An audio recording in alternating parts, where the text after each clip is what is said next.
Bonjour Florence Lautrédoux, vous êtes psychanalyste, vous avez publié plusieurs ouvrages dans le domaine de l'art, des psychologies, vous travaillez dans le domaine de la science, aussi de la spiritualité, enfin on vous connaît depuis très longtemps. Difficile de vous identifier et de vous mettre simplement dans une case, celle de psychanalyste, parce que ça va bien au-delà. Vous analysez aussi ce que nous sommes, vous analysez nos sentiments. Vous avez finalement... vous faites un peu le même métier que presque le ferait Claude Lelouch à travers ses films, quand il nous raconte des histoires d'hommes, de femmes. Et c'est un peu le thème de ce dernier livre, L'amour, le vrai, qui est publié chez Odile Jacob. Quitter ses illusions pour aimer. J'ai passé un merveilleux moment en lisant toutes ces histoires. Alors, sont toutes ces histoires, vous le dites bien, avec des pseudonymes, mais qui sont quand même réels. Pas vraiment. En fait, ce sont des fictions, ce sont des nouvelles. Et en même temps, je vous rejoins. Vous dites elles sont réelles, elles sont basées de faits réels. Voilà. Donc je me suis dit, ce sont des faits réels, des témoignages qu'elle a peut-être eu en tant que psychothérapeute, c'est ce que j'ai pensé. Et à partir de là, vous avez mis des pseudonymes, vous avez mis des noms imaginaires. C'est ce que j'ai pensé. Alors, il y a une composante de ça, et puis en même temps, c'est tout le miracle de la fiction, dans la mesure où je me serais jamais permise, bien évidemment, de parler de vie vécue par mes clients, que je respecte profondément. En revanche, je vis. J'ai vécu, je vis, je vois des choses, je ressens des choses, j'ai des histoires amoureuses, un vécu, comme on dit, amoureux. Et puis, effectivement, j'observe autour de moi mes amis, ce qui se passe dans le monde sur les aléas amoureux. Et les 8 nouvelles que j'ai racontées, parce que ce sont des nouvelles, ont des protagonistes, des héros, des héroïnes, qui ont des histoires amoureuses inspirées de tout cela. Mais il y a énormément de moi, de ce que j'ai pu vivre et ressentir, et puis évidemment de ce que je vois autour de moi, plus largement. Alors, vous êtes mis dans cet objectif d'écrire sur ce qu'est l'amour, ce que peut être l'amour, le vrai. Il y a ces histoires qui sont racontées, et puis après, il y a une analyse très précise de chaque histoire, Florence Lautrédoux. Et puis à la fin, il y a quelques conclusions. Quand on commence le livre, déjà, vous nous prévenez... Pour vous, l'amour, c'était un terrain miné ou un terrain en forte tension. Voilà. Vous parlez de dominant, de dominé. C'est-à-dire que finalement, toutes ces histoires nous montrent que l'amour que l'on pouvait avoir à travers la petite maison dans la prairie, l'amour, gratuit, etc., il y a toujours quand même autre chose. Ça dépend pour qui. Il se trouve que moi, effectivement, j'en ai pas reçu énormément. Quand je suis arrivée sur Terre, je suis née dans une famille où c'était difficile de ce point de vue-là. La réception d'amour n'était pas garantie, mais je crois qu'il y a des personnes qui peuvent tout à fait naître dans une harmonie proche de ce que vous décrivez, avec de l'amour, de la tendresse, des câlins. Ce qui est intéressant, c'est que ça ne veut pas dire qu'après on soit privé de cela. C'est que je pense qu'on a un chemin quand on n'a pas vécu ça enfant, et encore mon cas n'est pas dramatique par rapport à ce que peuvent vivre certaines personnes dans des familles très très difficiles, violentes ou abusives. Mais en tout cas, le chemin, c'est d'aller vers l'amour, puisque justement c'est quelque chose qui a manqué et qui se ressent très douloureusement. Mais après, je pense que ça fait partie du chemin d'âme de chacun, quoi. Alors, dans cet amour qui est en fait, toujours dans une balance ou toujours dans une confrontation, vous donnez quand même à la fin du livre quelques recettes, quelques mots-clés. Par exemple, le respect de soi et la connaissance de soi. Ça, c'est important. Oui, parce que pour sinon... entamer une relation. Mais oui, parce qu'on a nos ombres. Justement, de par les histoires rarement simples que nous avons, de par le transgénéalogique, de par les patterns culturels, c'est vrai que les images ou les modèles tout faits qu'on a de l'amour dans ce qu'on a vu autour de soi ou ce qu'on nous a inculqué, on est rarement authentique. Et on ne voit pas surtout qu'on a des ombres qui peuvent être des relents de colère, qui peuvent être des relents de violence, qui peuvent être des patterns d'échec aussi, qu'on s'ingénie à remettre en place tant qu'on n'est pas conscient. Et si on est conscient de qui on est, également de nos aspects plus sombres ou je dirais les autres côtés de notre personnalité, quand on rencontre une personne qui est également consciente de ces aspects-là, c'est nous qui allons vivre la relation, et ce ne sont pas nos ombres qui vont danser une espèce de ballet infernal et faire échouer la relation dans la souffrance. Ça veut dire, Florence, on a tous un côté Dr Jekyll, Mr Hyde, et qui nous influence en permanence. D'ailleurs, à un moment dans le livre, je ne vais pas dire Dr Jekyll, Mr Hyde, je vais dire, vous parlez de part masculine et de part féminine, que l'on a tous. Ah oui, on a du bas masculin et du féminin. En nous, ça c'est clair, les hommes comme les femmes. Alors les hommes ont peut-être plus de masculin et les femmes ont plus de féminin. Puis il y a du mauvais masculin et du mauvais féminin. Et le mauvais masculin, ça peut être effectivement un masculin de violence, de domination, de tout ce qu'ont pu perpétrer les hommes dans l'inconscient collectif, et que certains retrouvent en jouant aux jeux vidéo ou en défoulant cette violence d'une autre façon. Ok, pourquoi pas.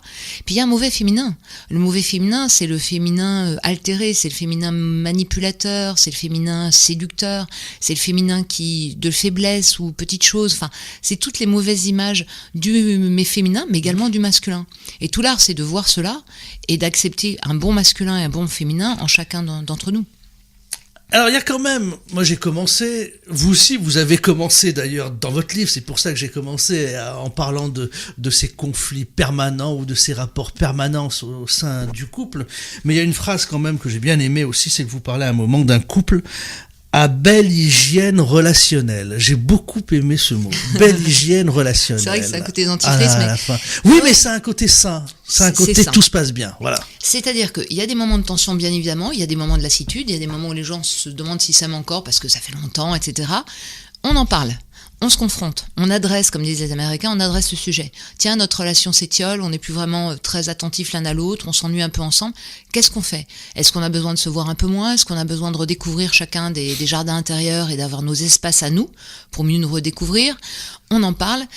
Quand on s'est disputé ou quand il y a eu des tensions, on ne se couche pas fâché. Le pire drame des couples, vous savez, c'est... même pas au revoir souvent, et chacun de son côté en se retournant, fesse contre fesse, enfin c'est encore contre fesse, quel degré d'érotisme aigu, non, fesse à 1 mètre de l'autre fesse, et voilà, et chacun se tourne le dos et on se couche fâché. Et petit à petit, dans des climats comme ça, on est en très très mauvaise hygiène relationnelle parce que ça enquiste des tensions. Ouais. Et l'hygiène relationnelle, c'est clé, c'est notre histoire est importante. Et on le sait, c'est pas l'amour qui compte, c'est la qualité de la relation. C'est ça qui fait qu'une histoire tient. On peut s'aimer très fort. C'est pas l'amour qui compte, mais la qualité de la relation. Alors, ça compte au départ. C'est-à-dire l'amour au départ, c'est ce qui nous aimante à une personne et qui fait qu'on tombe amoureux. Ça, c'est merveilleux et c'est génial et on adore tout ça. Et la qualité de la relation, c'est autre chose. C'est après. C'est la confiance. C'est y prendre vraiment, y faire très attention à cette relation parce qu'elle a aimanté à un moment donné, elle nous a aimanté, c'est le cas de le dire. Elle nous a rassemblés. On est l'un face à l'autre, on décide, on s'aime, on est amoureux. Il y a 2 années, 1 année, 2 années, 3 années d'effervescence hormonale, voilà, à grosse base de phéromones et autres, qui fait que de toute façon les gens sont attachés. Puis après, ils commencent à voir les ombres de l'un et l'autre et à trouver que c'est moins agréable et moins intéressant d'être avec l'autre. Et justement, c'est là que la qualité de la relation est déterminante. Est-ce que je fais attention à l'autre ? Est-ce que je parle des sujets qui fâchent ? Est-ce que j'adresse à l'américaine les problématiques ? Est-ce que je suis délicat avec la personne ? Est-ce que je la respecte ? Est-ce que je m'enquière de ses goûts ? Enfin, de part et d'autre, il y a un vrai entretien de relation, quoi. On y fait attention. C'est plus de l'amour après ou c'est autre chose ? Si, c'est toujours de l'amour, mais c'est de l'amour entretenu par une relation. Pour moi, la relation, c'est l'écrin. Voilà, c'est ça. C'est un très bel écrin dans lequel la perle qu'est l'amour peut vraiment être protégée. Mais c'est un écrin. Et il est important de soigner cet écrin. Donc c'est la relation qui est l'écrin. Alors on est toujours aveugle parce que dans ces premières années que vous qualifiez d'intense physiquement, on croit que ça peut durer éternellement. Et parfois quand on voit que ça ne dure pas, d'ailleurs ça ne dure jamais, on a toujours envie de recréer cette étincelle avec l'autre. Et ouais, c'est ça qui est. Et d'ailleurs c'est ce qui est le plus douloureux, je trouve, et je l'ai expérimenté aussi puisque c'est une tristesse amoureuse qui m'a fait, une rupture qui m'a fait commencer à m'inquiéter et à réfléchir sur le sujet. Enfin pas m'inquiéter, mais à réfléchir sur le sujet. C'est qu'on a du mal à penser que cela ne va pas durer. Et l'état est tellement merveilleux, il est extatique en fait, même si c'est pas toujours simple, mais il est extatique. Et on est persuadé, quand on dit à des amoureux, moi je me rappelle, il y avait un jour une personne qui nous avait dit « Aimez-vous longtemps ?» C'était un monsieur plus âgé qui avait dit ça avec beaucoup de bienveillance et ça m'avait paru tout à fait sympathique comme remarque, mais absolument déplacé. Bien sûr qu'on allait s'aimer longtemps, on allait s'aimer toute notre vie, c'était évident, c'était écrit dans l'histoire. Et tout le monde pense cela. Et tout le monde découvre qu'il y a un début, un milieu et une fin. Alors parfois la fin coïncide avec la mort, mais c'est pas toujours le cas. Et souvent on a des histoires qui s'interrompent alors qu'on ne l'avait absolument pas imaginé, cru au début. Alors pourquoi hiérarchiser ça en début, milieu, fin, alors que l'on pourrait se dire qu'il y a des périodes successives, mais qui n'ont aucune hiérarchie, c'est-à-dire il y a l'enflammement physique et puis après il y a la plénitude. Voilà, vous avez raison. Un parallèle plus spirituel. C'est vrai, on peut dire ça. Parce alors, que fin, ça signifie qu'on se lasse. Et peut-être que vous pouvez voir des couples de 80 ans où ils se tiennent la main au bord de la plage, on sent qu'il y a toujours quelque chose de fantastique. Donc la fin n'est pas la fin en fait. Non, puis la fin à ce moment-là va coïncider avec la mort de l'un ou l'autre, et souvent la mort des deux, parce que dans ces magnifiques couples-là, ce qui est très beau et très touchant, c'est quand il y en a un qui part, l'autre le suit peu de temps après. C'est-à-dire qu'en fait les personnes... Ou heureusement, je ne sais pas. Alors non, mais ça veut bien dire c'est des histoires d'amour d'une vie. Oui, c'est vrai que c'est... Quand je dis amour milieu fin, la fin peut coïncider avec la disparition la fin de la vie. Mais c'est intéressant d'inscrire le fait que, justement, il peut y avoir une fin dans ces histoires-là, et il nous appartient, et c'est tout à fait possible, de ne pas avoir la fin, à force justement d'amour et de qualité de relation. Là, on peut arriver à des choses superbes. Florence Lautrédoux nous parle dans son dernier livre d'amour, l'amour, le vrai, chez Odile Jacob, première grande étude en cinémascope sur ce qu'est l'amour, avec plein de courts-métrages et d'analyses après ces courts-métrages. Voilà, je reste dans le cinéma. En revanche, dans tous ces portraits que vous dressez de couples, enfin de femmes en fait, qui parlent de leur vie de couple, c'est toujours un peu le même profil, socio-culturel. C'est quand même du bourgeois, classe moyenne supérieure, classe aisée, ceux qui peuvent se permettre tout ça. Ceux qui peuvent se permettre tous ces caprices, j'allais dire. Alors, les caprices sont douloureusement ressentis parce que les personnes sont vraiment embarquées dans des histoires. Elles ont 30, 50, 40. Les histoires sont vécues avec leurs particularités. C'est vrai que ce sont des histoires de personnes qui peuvent choisir. Financièrement, elles sont autonomes. Voilà. C'est-à-dire si elle est caissière de supermarché, est-ce qu'elle peut choisir? Et là, il y en a pas des caissières. C'est plus difficile. C'est plus difficile parce que justement, il y a une détermination économique et financière qui rend le divorce difficile, la séparation compliquée. Et oui, c'est vrai, je suis d'accord. Là, on a des personnes qui ont la possibilité de faire des choix dans la mesure où ces femmes travaillent. Et donc elles peuvent décider de leur vie. Elles ont cette autonomie-là. Ouais. On s'aperçoit aussi qu'il y a des femmes gâtées. Notamment, il y a dans les derniers portraits celles qui s'en vont en l'air. Voilà, je vais le dire clairement, très facilement. Il y a des archétypes. Alors qu'elle a tout pour vivre sainement, bien. Oui, mais il y a des archétypes. Elle se complique la tête, quoi. Il y a des femmes je pense qu'il y a des hommes et des femmes qui ont des patterns ou des modèles effectifs de comportement qui sont profondément malsains et qui sont névrosés et névrotiques, ces modèles-là, et qui n'arrivent pas à s'en départir, et à un moment donné, ça leur saute au visage, comme cette personne-là, qui est, elle, dans l'archétype, de la prostituée, de la femme fatale, la séductrice, et c'est une personne qui a réussi à mener sa vie en sautant d'histoire en histoire avec ces arguments-là. Tout en étant mariée, Oui, bien sûr, voilà, c'est la loi de l'abus maximum, si je puis dire. Puis à un moment donné, ça s'arrête, parce que ce n'est pas pareil, ce n'est pas sincère, ce n'est pas authentique, c'est une manipulation de son environnement, et elle-même, elle va arriver au bout de ce système-là. Donc oui, ça existe. On a tous des grands modèles dominants, et l'archétype de la prostituée peut se retrouver chez des personnes qui en font bien sûr commerce, comme on dit, commerce de leur corps, ou qui en font un métier, mais également chez des gens qui, hommes et femmes d'ailleurs, utilisent une situation où échangent un confort matériel contre des faveurs amoureuses ou sexuelles, bien sûr. C'est un archétype qui est là. Oui, on entend souvent à propos de couples amis, voisins, etc. La femme qui va dire à ses copines je reste avec lui parce que j'ai pas le choix. Donc on n'est pas très loin.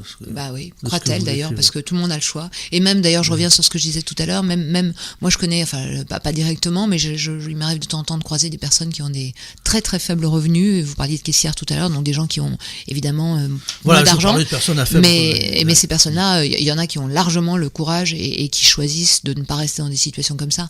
En revanche, il y a des gens qui ont beaucoup d'argent, beaucoup de facilité de vie, et qui pourraient changer, mais qui n'ont pas ce courage-là. Donc il y a une notion de courage aussi. D'ailleurs, vous observerez que cœur, c'est le même mot que courage. C'est-à-dire que je considère que pour avoir une belle histoire d'amour, il faut être courageux. Et il est important d'être courageux. Ça, c'est sûr. Alors, dans toutes ces petites histoires, vous dites, et ça vous est arrivé, le récit thérapeutique change la vie de celui qui le lit. Oui. Là aussi, j'ai apprécié cela. Ça veut dire que ces témoignages, peut-être, certaines se reconnaîtront ou ne verront pas que c'est elle, mais c'est grâce à votre analyse, on va se dire, tiens, je suis un peu pareil, là. C'est tout l'enjeu. C'est tout l'enjeu de ce qu'on appelle le récit thérapeutique. Voilà. C'est pas l'histoire en elle-même, c'est surtout vos 2-3 pages de décodage. En fait, c'est un type d'écriture que j'ai inventé qui unit à la fois une histoire, donc il y a une histoire d'une 10-12 de pages comme une nouvelle sur une histoire amoureuse, et il y a un décodage, comme vous le dites très justement, Yannick, de 2 pages, où justement j'explique ce qui s'est passé du point de vue des ombres et des archétypes de chacun des protagonistes, en l'occurrence l'homme et la femme qui vivent l'histoire. Et puis après on repart dans une histoire de quelqu'un d'autre, d'un autre âge, une autre histoire de vie. Et en fait, l'alternance de ces récits où on est mobilisé sur le cerveau émotionnel, on s'attache, on s'intéresse, et après du décodage qui est plus rationnel, fait qu'on passe du cerveau gauche au cerveau droit, c'est-à-dire qu'on passe de l'analyse, de l'attachement émotionnel à l'analyse rationnelle. Et ce va-et-vient provoque ce qu'on appelle un état modifié de conscience très léger, c'est-à-dire qu'on est un peu dans une autre façon de percevoir la réalité, et généralement ça calme notre mental et ça permet à l'inconscient d'émerger. Et notre inconscient à nous, pendant qu'on lit ces histoires-là ou qu'on décode, il se dit, tiens, c'est marrant, ça résonne un peu avec moi. Ah oui, ça me parle, là, ces personnages me parlent. Et du coup, ce qui est beau, c'est qu'il trouve des solutions. C'est comme une espèce de tête chercheuse à l'intérieur de nous-mêmes. Et pendant qu'on est en train de lire et de réfléchir à autre chose, donc de s'attacher aux personnages et de comprendre ce qui leur arrive, à l'intérieur de nous, il y a une tête chercheuse qui voit le lien avec sa propre histoire et trouve des solutions. Et ça, c'est ce qu'on appelle un récit thérapeutique ou un récit performatif, parce qu'il performe, il nous permet de changer ou de modifier autour de nous ce qui doit être modifié. Et c'est souvent ce que les gens me disent après avoir lu ce type de récit. Florence Lautrédoux, L'amour, le vrai. Alors, c'est votre dernier succès, on en parle. Vous parlez dans ces relations, dans cet amour, il y a un moment où il y a un point de bascule, puis après, dans le couple, il y a le simulacre. Ouais. Ben oui. Alors, point de bascule, moi je considère que quand on se rend Alors compte... justement, je voulais que vous me parliez un peu plus de ce point de bascule. Comment identifier ce point de bascule ? C'est un point de lucidité, c'est un moment de lucidité. En fait, on vit une histoire et puis on s'aperçoit qu'il y a des ombres de part et d'autre, des choses qui nous obligent à répéter un mode de relation, par exemple un mode soumission, manipulation, ou violence, faiblesse, ou bien mensonge de l'autre côté. Enfin, on vit quelque chose qui n'est pas tout à fait vrai parce qu'on est sur nos ombres. Nous ne sommes pas totalement authentiques dans la relation. Et tous, l'homme comme la femme ou l'homme comme l'homme, parce qu'il y a toutes sortes de relations aussi, je veux dire, c'est très ouvert. On peut retrouver exactement les mêmes polarités dans des couples homosexuels. Donc, enfin, en tout cas, les deux protagonistes, à un moment donné, ont la possibilité de voir ce qui se passe dans la relation. Ils ont la possibilité de voir l'ombre, de se dire, tiens, là, on est en train de regarder, on vit quelque chose. Et c'est ce que j'appelle le point de bascule. Parce que ça peut soit basculer de façon saine dans une explication, genre, stop, on arrête tout. Là, tu es en train de me maltraiter, dire à la femme par rapport à un homme dominant. Je n'aime pas ta remarque, je trouve ça abusif, tu te moques de moi. Et la personne répondra en disant mais non, pas du tout, etc. Ou bien on fait comme si on n'avait rien vu, on accepte, on rentre ça à l'intérieur de soi et on continue. Et à ce moment-là, le point de bascule conduit à ce qu'on entérine, c'est-à-dire qu'on accepte la situation. Mais on a la possibilité que ça bascule, c'est ce qu'on appelle le tipping point en américain, c'est un peu la cocotte minute, quoi. Ça peut basculer sur du positif, ou à un moment donné, hop, c'est fini, on a compris, on adresse le sujet, ou bien on peut faire semblant, on fait semblant et puis hop, on continue. Et là, on tombe dans un théâtre. Simulacre. On fait semblant. Quelque part, par exemple, moi, je pense à des femmes qui ont alors c'est pas les époux fournirait, mais qui se sont aperçues qu'elles étaient avec un époux violent. Elles l'ont vu à un moment donné frapper un animal. Tiens, par exemple, j'ai vu cette histoire-là, je l'ai vu autour de moi. C'est pas des choses qu'on m'a racontées, mais je l'ai vu. Une femme qui voit son mari frapper un animal. Elle est très choquée parce qu'elle aime les animaux et la violence des coups de pied, enfin, est absolument inexprimable. Je supporte pas ça non plus. Il y a l'histoire aussi, avec le belge, là, voilà, avec le flamand. Le flamand. C'est une autre histoire où effectivement, c'est quelqu'un qui avec une barre de fer frappe les oiseaux et tue les oiseaux sur son balcon. Et la jeune femme est tétanisée. Elle est tétanisée. Elle n'ose même pas lui dire qu'elle fait des dons à des œuvres. Elle n'ose même pas lui dire qu'il est un psychopathe et qu'on tue pas les animaux comme ça. Mais elle a tellement envie de démarrer une histoire avec lui que manifestement, il lui a montré sa violence. C'est tu acceptes ou tu n'acceptes pas. Et elle accepte parce qu'elle ne dit rien. Elle fait ça mignonne, comme on dit, elle continue à organiser le service du dîner sans s'arrêter en lui disant mais qu'est-ce que c'est que ça, mais c'est n'importe quoi, poser sa serviette et quitter la table, comme on dit. Parce qu'on peut toujours faire ça à un moment donné dans un point de bascule, c'est dire attends, ça, c'est pas possible pour moi, je ne peux pas, je m'en vais. Mais quand on ne le dit pas, ou quand on ne le fait pas et quand on n'adresse pas, quand on ne pointe pas ce qui ne va pas dans la relation, ça veut dire, troisième voie, on accepte. Et après, la relation est fortement teintée de cette acceptation-là.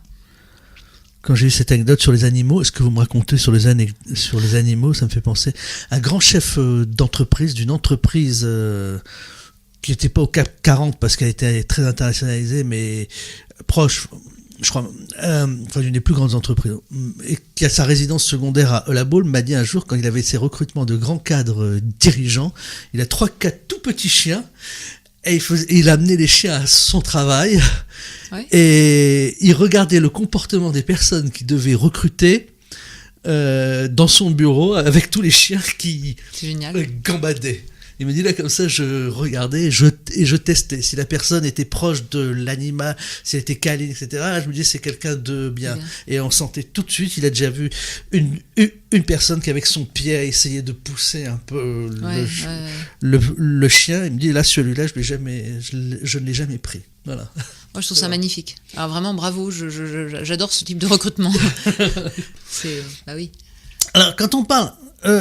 oui, dans beaucoup de vos histoires, pas de vous, parce que de ces histoires, mais si vous les avez écrites, c'est que vous les avez jugées sans doute, Florence, représentatives de ce que vous recevez chaque jour comme information, il y a pas mal de violence. Alors, je voyais pas ça à ce point-là. Oui, alors c'est pas forcément ce que je reçois comme information seulement, c'est aussi ce que j'ai vécu et ce que je vis. Mais pourquoi le couple serait forcément quelque chose de violent ? Parce que pour certaines personnes, c'est simple. Certaines personnes ont vécu une enfance heureuse dans un couple doux et attentionné, ça arrive. Et généralement, ces personnes-là, beaucoup plus facilement, revivent le même type de couple, et tant mieux. Et ce livre, voilà, alors ça ne les empêche pas d'avoir des ombres aussi, parce que la petite maison dans la prairie à laquelle vous faisiez allusion n'existe pas, mais c'est plus simple. D'autres personnes, en revanche, particulièrement, on est quand même, moi je vis dans une ville où plus de la moitié des personnes divorcent, même s'il paraît que ça se calme un peu, mais bon, c'est quand même très intense. On vu des relations... Il paraît que ça se calme à cause de la crise. Ouais. En raison de la crise. C'est ça. On vu des relations dysfonctionnelles, on vu des choses violentes, et puis et du coup la difficulté, c'est de croire en l'amour serein. Et puis je pense que le monde a évolué, c'est-à-dire qu'aujourd'hui les possibilités enfin la confusion entre le sexe et l'amour est quand même très fréquente. Les possibilités d'aventure sexuelle conjugale ou extra-conjugale ou je sais pas quoi, célibataire sont énormes via une offre de sites très importante. Donc, il y a une espèce il y a des perturbations qui font qu'à un moment donné, les gens ont moins de scrupules peut-être à se mettre ensemble, à se lâcher, et il y a une espèce de vision beaucoup plus à la fois solitaire, parce que finalement il n'y a pas de terreau commun où les gens se retrouvent dans des couples, mais portés par un collectif qui valorise cela. C'est beaucoup plus individualiste, et on a effectivement des relations plus courtes, plus violentes, des gens qui se larguent sur un SMS, ou des personnes qui mélangent le sexe et l'amour. Il n'y a pas du tout de relation, il y a juste envie de coucher avec quelqu'un, ce qui effectivement est assez primitif mais compréhensible, mais bon, et on mélange beaucoup de choses. C'est aussi pour ça que j'ai voulu écrire ce livre, pour que l'amour, le vrai, n'a rien à voir avec ça. Bien évidemment, ça n'empêche pas l'attirance, le sexe, tout ce qu'on veut, mais c'est bien autre. Et pour certaines personnes, je terminerai en disant que les voies de difficulté dans nos vies sont souvent les voies qui nous indiquent ce qu'on a à travailler. Pour certaines personnes, ça va être la voie professionnelle qui va être difficile. Ils auront du mal à s'accomplir dans leur métier. Pour d'autres, c'est financièrement. Ils vont avoir des galères financières toute leur vie. Pour d'autres, c'est la santé. Malheureusement, ils vont avoir une santé fragile qui va vraiment leur causer des gros problèmes toute leur vie. Et pour d'autres, et je pense que j'en fais partie, c'est la voie amoureuse qui est plus difficile. C'est-à-dire que les relations avec l'autre, de par leur historique personnel, ou voire transgénéalogique, ou karmique, j'en sais rien, les relations avec l'autre sont des relations qui sont difficiles, intenses et difficiles, et qui en même temps, c'est ça qui est beau, sont une voie d'individuation. C'est aussi comme ça qu'on grandit et qu'on arrive à être soi-même. Par cette voie-là, qui est la voie la plus difficile. Alors Florence Lautrédoux, vous parlez d'un point de bascule qui dans un couple peut être en quelque chose le résumer comme le point de lucidité sur la réalité de la relation. Ce point de bascule peut-il se faire sur du positif aussi ? Parce qu'en réalité on a beaucoup parlé de négatif, ce point de bascule peut-il être finalement j'ai vraiment la certitude que c'est lui ou que c'est elle ? Ah, mais bien sûr. Voilà, c'est ça le point de bascule. Ça pourrait être ça le point de bascule. Oui, parce que c'est-à-dire qu'à un moment donné, c'est toujours pareil. La perfection n'existe pas, la lumière absolue n'existe pas, il y a des ombres. Donc, aimer l'autre, c'est aimer ses défauts et accepter ses ombres pour les siennes, enfin les siennes propres et celles de l'autre. Et on peut imaginer à un moment donné que on voit l'autre dans toute sa beauté, parce que une personne qu'on aime, il y a des choses qu'on aime profondément chez elle, et on décide que rien que pour ça, jamais on ne quittera cette personne, ou en tout cas on fera tout pour l'aimer profondément, parce que cet aspect-là nous réjouit, nous éblouit, et comme me disait très joliment un ami qui est marié depuis plus de 40 ans à son épouse, il dit voilà, elle a dit quelque chose et là je suis retombé amoureux d'elle. Et quand il parlait de son épouse, ils ont tous les deux la soixantaine, c'était magnifique parce qu'il y avait un regard d'une jeunesse et d'un amour dans ses yeux qui m'a profondément touchée. Une union qui se délite aligne les premières fois. Yes. Ça, c'est important. Ah ouais. Ça, c'était une révélation. Bah oui, il y a les premières fois. Il y a la première fois où on prend on prend un petit déjeuner tout seul parce que l'autre veut pas prendre le petit déjeuner avec nous. La première fois où on va dîner avec des amis seuls puisque l'autre n'a pas envie de faire ce dîner-là avec nous. La première fois où on part en vacances seul puisque l'autre ne part pas avec nous, il fait autre chose. Et petit à petit, c'est des premières fois quoi, des premières fois où une forme de solitude s'installe. Voilà. Voilà, ça doit être le début de la fin, mais est-ce qu'il peut pas y avoir aussi ne pas penser forcément aux premières fois et penser à une indépendance de l'un et de l'autre. Je dis pas jusqu'à partir en vacances, parce que derrière le fait de partir en vacances, là il y a quand même tout un symbole qui est du début du délitement du couple, mais que l'une ou l'autre aille au cinéma avec ses potes, etc. Ça n'a rien à voir avec la première fois. Bien sûr. Moi quand je parle de ça, c'est vraiment les premières fois systématiques de toutes ces choses-là, sans avoir des fois ensemble, c'est tout. Parce que bien sûr, heureusement il est bien d'aller dîner avec des amis, voyager de temps en temps seul, aller au cinéma seul et prendre son petit déj tout seul, c'est très agréable. En revanche, c'est quand les premières fois deviennent pour toujours. C'est-à-dire, la première fois qu'on est parti dîner avec des amis seuls, eh bien effectivement on dînera toujours, jusqu'à ce qu'on ait éventuellement retrouvé une autre personne à aimer, on dînera toujours avec ses amis seuls puisque l'autre ne veut pas venir. Le premier petit déjeuner seul, il n'y en aura plus jamais puisque la personne a décidé qu'elle n'en prendrait plus avec vous et c'est fini. Le premier vacances seul, bah oui, parce que il ne veut plus partir ou elle ne veut plus partir en vacances avec vous, ça vaut pour les hommes comme pour les femmes. Et à un moment donné, on s'habitue. Et c'est ça. En revanche, ce que je vois, c'est que certaines personnes vivent profondément seules dans une relation et font toutes ces choses-là très seules et pour autant s'accrochent à ce qui s'appelle un simulacre. Parce que la solitude dans un couple, quand on se sent seul dans un couple, je ne sais si vous l'avez éprouvé, moi je l'ai éprouvé, c'est d'un chagrin, c'est d'une tristesse infinie. On ne se sent jamais aussi seul que quand on est seul, alors qu'on est soi-disant être en couple. Ouais. Florence Lotredou, dans ce livre passionnant, L'amour, le vrai. Après avoir lu votre livre, j'ai le sentiment que notre société évolue aussi beaucoup comme la société de consommation. Elle se reproduit dans les relations amoureuses. C'est-à-dire, il y a le nouveau modèle d'iPhone qui sort, on va se précipiter pour l'acheter. On a son appareil qui a une petite rayure, il nous plaît plus trop, on va racheter le neuf alors qu'il pourrait fonctionner encore pendant 10 ans. On fait plus d'efforts, on se pose plus vraiment de questions. C'est vrai. Justement, tout l'enjeu du livre, c'est de favoriser pour les personnes le désir de vivre des belles relations et d'améliorer, d'embellir, de chérir, de choyer la relation qu'ils ont déjà. Parce que effectivement, le fantasme, c'est bon, allez, j'arrête et je repars ailleurs. Ouais, sauf que c'est pas un hasard si les personnes se rencontrent. Et quand à un moment donné, il y a une rencontre très forte qui nous conduit à aller vers quelqu'un, ça se respecte parce que c'est un cadeau du ciel. Et ça peut revenir, bien sûr, mais je ne suis pas certaine qu'on ait des milliers de relations passionnantes à vivre dans nos vies. On en a quelques-unes, et ce sont des opportunités à chaque fois, donc je pense que, comme vous le dites, plus on veille sur ces relations-là, on y prend soin et on ne les jette pas comme on jetterait un vieux téléphone, ou on donnerait un vieux téléphone. Parfois même un téléphone neuf, il a simplement bien sûr. Une petite rayure, j'ai dit. Mais d'ailleurs, ceux qui sont dans le Jared, je vais aller voir ailleurs, reproduisent ce modèle jusqu'à l'âge où ils peuvent plus, quoi. Ouais, c'est ça. Mais pattern de répétition, aussi. Quoi. Alors il y a aussi un chapitre très intéressant qui a dépassé ce cadre. Alors, faudrait pas croire que votre livre, il y a le côté presse féminine, un peu superficielle, des petites anecdotes très très drôles, mais c'est un livre de fond, il y a beaucoup de choses très très intéressantes, on voit qui ont été écrites avec une personne qui a eu une démarche de scientifique, mais pour autant vous ne nous livrez pas un livre de scientifique ennuyeux, vous nous livrez un livre drôle. Alors, il y a quand même ce point très intéressant, c'est sur le piège des couples recomposés. Où les enfants, là, la loi du sang, vous prévenez, attention, la loi du sang prime. Elle est là. Et on ne peut pas la nier, là pareil. Parce que les pièges des familles recomposées dans les films, Laurent, c'est toujours les barbecues, le jardin, l'amant l'ex-amant, la maîtresse. C'est le louche dont vous parliez. Tout le monde s'embrasse, c'est tout. Et tout va bien. Et vous dites, la réalité, c'est pas ça. Mais bien sûr que non. La réalité, elle est plus proche de Claude Chabrol que de Lelouch. C'est vrai. J'aime bien cette image d'ailleurs parce que j'adore Chabrol. Mais oui, parce que c'est pas naturel.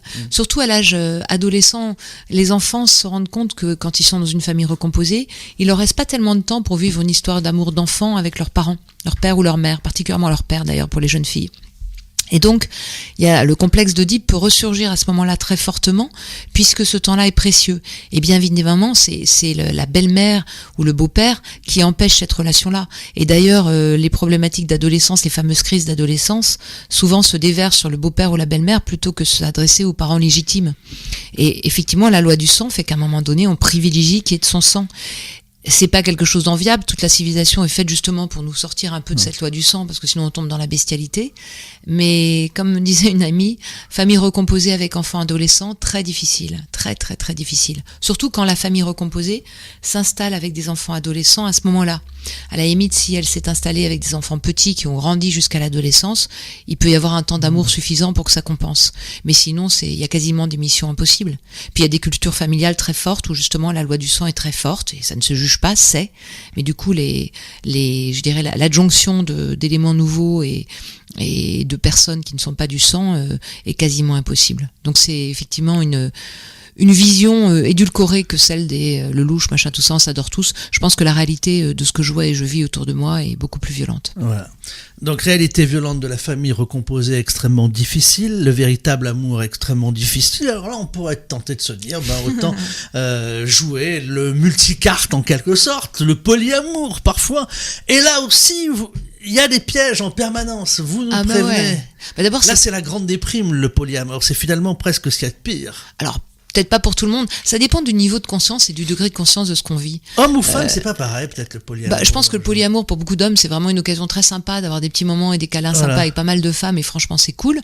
Pour certaines femmes un peu phalliques et peut-être qui ont une forme de légèreté et sans aucun jugement de valeur, là encore, on a tous un profil amoureux et on peut pas le changer. Ça peut être agréable.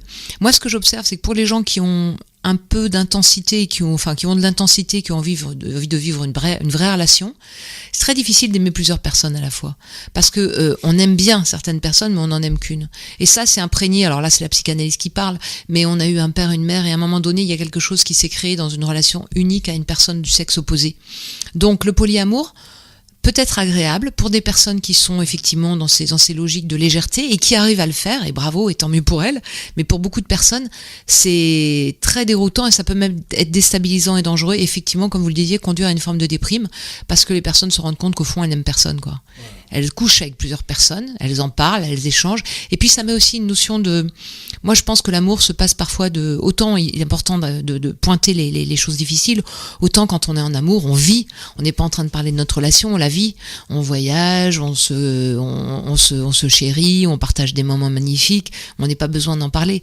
Le polyamoureux, le principe, c'est que comme justement c'était contre nature, les personnes se retrouvent régulièrement dans des instances qui peuvent être des cafés, etc., tous entre polyamoureux, pour échanger sur ce qu'ils vivent. Ah, quand j'ai vu partir avec Laura, je me suis sentie jaloux ou jalouse. Ah, voilà. Donc du coup, de taré, excusez-moi. Ça met beaucoup de mental dans ce qui devrait être spontané, quoi. Fondamentalement, boy meets girl, on s'aime et puis voilà, et on vit, et la vie, on n'est pas en train de décanter ou d'analyser tout ce qui se produit. Parce qu'en réalité, on a au fond de nous tous un besoin d'exclusivité. Je pense, ouais. Et voilà, en tout cas, moi, oui. Non, mais voilà, au fond de nous, même si parfois ce n'est pas appliqué, mais même si on veut se dire, je suis polyamoureux avec mes amis, peu importe, on met aucun sentiment, etc. Même des dragueurs de boîtes de nuit qui n'ont aucun sentiment pour la femme avec qui ils ont passé une nuit, si le lendemain le meilleur pote va draguer la même fille, et il n'y a eu aucun le gars aura de la peine. Il se dit, il va pas te toucher à la mienne, et même si c'est pas la sienne. Il y a un instinct naturel. Oui, c'est un instinct naturel. Je pense qu'on n'est pas fait pour ça. Enfin, à un moment donné, c'est pas... Même si on croit que parfois on l'est fait. Voilà. C'est pour ça que ce livre est très instructif. Par exemple, qu'on l'a dit, sur les couples recomposés, Florence Lotredou sur le polyamour, avec des clés. Des clés, d'ailleurs, on l'a commencé par le dire. Ce livre est en quelque sorte, pour certains, un récit thérapeutique qui change la vie de celui qui le lit. Alors plus modestement, on va dire qu'il au moins donne des clés à celui qui le lit, même si celui qui le lit veut prendre une grande distance avec ce qui est écrit en disant ouais, je suis pas concerné, chez moi tout va très bien. Il donne des clés, bien se connaître, bien apprendre l'autre, accepter l'autre, et c'est toutes ces clés que vous nous livrez. C'est un travail de plusieurs années. C'est pas un livre qu'on peut improviser, ça, Florence. Non, je l'ai pas improvisé. Je l'ai écrit. Comme une fiction comme ça en 3 mois. Quoi. Non. Non, c'est un travail de plusieurs années parce que moi, le thème, comme je vous l'ai expliqué, c'est un thème clé dans ma vie, l'amour. Donc, ça fait des années que je me colte avec le sujet, que je vis, que je rencontre, que je découvre, que je comprends des choses de moi-même et que je souffre aussi. Pas toujours, pas régulièrement, il y a des moments magnifiques, mais je vis, quoi. Il m'est arrivé des choses amoureuses. Donc ça, et puis c'est aussi quelque chose, c'est 90% des consultations que je vois très souvent en thérapie. Les gens viennent pour des problématiques d'accomplissement d'eux-mêmes, mais très souvent ça passe par l'amour, ou bien l'amour difficile les empêche de s'épanouir eux-mêmes, donc c'est toujours plus ou moins lié à cette problématique-là, soit que ce soit des choses difficiles reçues de leurs parents, soit que ce soit des choses dans la réalité actuelle difficiles vécues avec leurs histoires ou leur non-histoire amoureuse. Donc oui, c'est un travail de longue haleine, pourtant écrit de façon très ramassée. En revanche, l'écriture, d'ailleurs ici à l'Ouest, parce que c'est là que j'écris bien. Au Pouliguen, j'adore. Entouré de gens que j'aime et dans un endroit magique. Et là, l'écriture a été très intensive. C'est-à-dire que j'ai fait des immersions. Je suis venue plusieurs semaines, des moments, 15 jours où j'étais vraiment dedans, plusieurs fois. Et ça a été une écriture, je dirais pas convulsive, mais ça a été une écriture profondément engagée et passionnée. Et on a même un scoop dans ce livre. Je vais vous demander si c'est vrai ou pas. On vous a proposé de faire la mule. Enfin, vous l'avez faite malgré... On a failli vous le faire la mule, très exactement. Exact. Bah oui, comme j'étais très sentimentale et naïve quand j'étais toute jeune, je me rappelle, j'avais 20 ans et je faisais mon premier reportage, j'étais toute contente. J'allais faire un reportage à Londres, j'étais toute fière, voilà. Jeune agrégée, tout ça, j'allais prendre mon petit avion. Mais vous êtes sauvée à la dernière minute. Voilà, ça c'est dans le livre. Comme quoi, il y a même un livre de suspense. Voilà, j'ai failli me retrouver en prison. Ouais. Voilà, avec des anecdotes très personnelle sur votre vie, Florence, comme faire la mule, et puis une beaucoup plus douloureuse qui est aussi évoquée dans le livre. Oui. Et un taxi est passé par là au bon moment. Exact. Sinon, je pense que j'aurais été gravement agressée. Voilà. Tout à fait. Ouais. Un très beau livre, de Florence Lautrédoux. L'amour le vrai. Alors Florence, je vais lire la présentation parce que c'est difficile de vous présenter parce qu'on vous voit partout, on vous entend, on sait que vous faites plein de choses. Donc vous êtes normalienne, agrégée de lettres modernes. Vous avez créé The Eye Opening Project, collectif de professionnels dans des domaines de l'art, de la psychologie, de la science et de la spiritualité. Vous êtes psychothérapeute.